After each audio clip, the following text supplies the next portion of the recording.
Assalamualaikum warahmatullahi wabarakatuh. Nama saya Evin Ananda.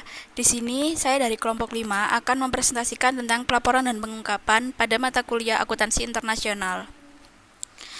Pelaporan adalah catatan yang memberikan informasi tentang kegiatan tertentu dan hasilnya disampaikan kepada pihak yang berwenang atau berkaitan dengan kegiatan tertentu. Lalu pengungkapan adalah proses di mana pengukuran akuntansi dikomunikasikan kepada para pengguna laporan keuangan dan digunakan dalam pengambilan keputusan. Pengungkapan informasi yang melihat masa depan atau pertimbangan tinggi yang relevan di dalam kesetaraan pasar dunia. 1. Regulasi SKSIC mewajibkan perusahaan untuk memperlihatkan informasi terkini yang secara material akan berimbas pada likuiditas di masa depan, sumber modal, dan hasil usaha. Yang kedua, toko stock exchange atau meminta manajemen perusahaan yang terdaftar untuk menyediakan perkiraan penjualan, pendapatan, dan dividen pada saat mengeluarkan berita tahunan.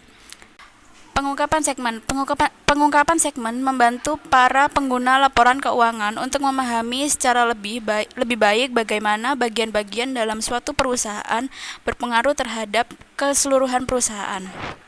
Yang ketiga, pengungkapan khusus. Pengungkapan khusus bagi para pengguna laporan keuangan non-domestik biasanya atas prinsip akuntansi yang dapat mengakomodasi para pengguna laporan keuangan non-domestik. Terima kasih. Selanjutnya, pengungkapan sukarela. Pengungkapan sukarela adalah pengungkapan yang dilakukan secara sukarela oleh perusahaan tanpa diharuskan oleh lembaga yang berwenang. Selanjutnya, pengungkapan wajib. Pengungkapan wajib di sini menurut Bursa Efek dan Badan Regulator Pemerintah umumnya mengharuskan perusahaan asing harus mencatatkan saham untuk memberi informasi keuangan dan informasi non-keuangan yang sama dengan yang harus kepada perusahaan domestik. Selanjutnya, ada praktek pelaporan dan pengungkapan. Nah, di sini yang pertama ada pengungkapan informasi progresif. Pengungkapan informasi progresif adalah pertimbangan tinggi yang relevan di dalam kesetaraan pasar dunia. Informasi progresif terdapat 3. Yang pertama, perkiraan pendapatan, laba rugi, arus kas, pengeluaran modal, dan hal keuangan lainnya. Yang kedua, tujuan dari informasi ini mengenai kinerja dan posisi keuangan ekonomi pada masa depan. Yang ketiga, laporan rencana manajemen dan tujuan operasi di masa depan. Selanjutnya, pengungkapan segmen.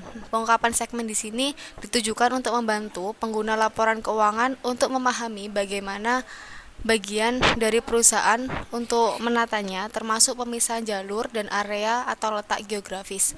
Selanjutnya ada pengungkapan tanggung jawab sosial atau yang biasa disebut sebagai CSR. Perusahaan dituntut menunjukkan rasa tanggung jawab sekelompok besar yang disebut sebagai pihak-pihak yang berkepentingan, misalnya masyarakat, karyawan, kelompok aktivis, dan pemerintah. Di sini biasanya bentuk tanggung jawab oleh perusahaan kepada masyarakat atas dasar kewajiban oleh perusahaan. Selanjutnya saya akan melanjutkan penjelasan dari teman saya. Di sini saya membahas tentang pengungkapan khusus. Maksud pengungkapan khusus sendiri yang pertama, laporan khusus untuk mengakomodasikan pengguna laporan keuangan non-domestik. Yang pertama meliputi 1. Laporan ulang yang mudah tentang informasi keuangan ke dalam mata uang asing. Yang kedua, pembahasan perbedaan antara prinsip akuntansi yang digunakan dalam laporan keuangan utama dan beberapa ketetapan prinsip akuntansi lainnya. Yang ketiga, posisi laporan keuangan terbatas di ketetapan prinsip akuntansi terbuka. Dan yang terakhir yaitu sebuah laporan keuangan lengkap disiapkan yang berhubungan dengan ketetapan prinsip akuntansi yang kedua. Selanjutnya ada pengungkapan pengelolaan perusahaan.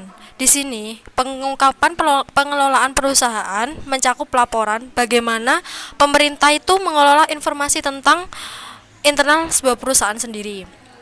Adapun komponen rancangan tata kerja kelola perusahaan, yang pertama infrastruktur pasar, yang kedua lingkungan umum, yang ketiga pengaturan lingkungan, dan yang keempat yaitu infrastruktur. Selanjutnya di sini ada pengungkapan dan laporan bisnis di internet. Yang pertama yaitu menggunakan World Wide Web yang terus digunakan sebagai sebuah ruang penyebaran informasi dengan media cetak yang selalu mendapatkan peran yang kedua. Yang kedua yaitu sebuah perkembangan penting yang akan memfasilitasi pelaporan bisnis melalui web, yaitu Extensible Business Reporting Language atau XBRL, yaitu sebuah sistem penamaan informasi atau data. Adapun yang terakhir yaitu implikasi bagi para pengguna laporan keuangan dan manajer. Di sini penggunaan laporan keuangan diharapkan itu tingkat pengungkapan dan praktik pelaporan keuangannya itu luas, sehingga manajer harus sukarela mengungkapkan laporan keuangan perusahaan itu sendiri. Para manajer di sini sangat dipengaruhi oleh biaya pengungkapan informasi yang bersifat wajib. Tingkat pengungkapan wajib maupun sukarela semakin meningkat di seluruh dunia. Itu tadi yang dapat kami sampaikan dari kelompok 5. Semoga bisa bermanfaat bagi kita semua. Terima kasih perhatiannya. Wassalamualaikum warahmatullahi wabarakatuh. Salam sejahtera bagi kita semua.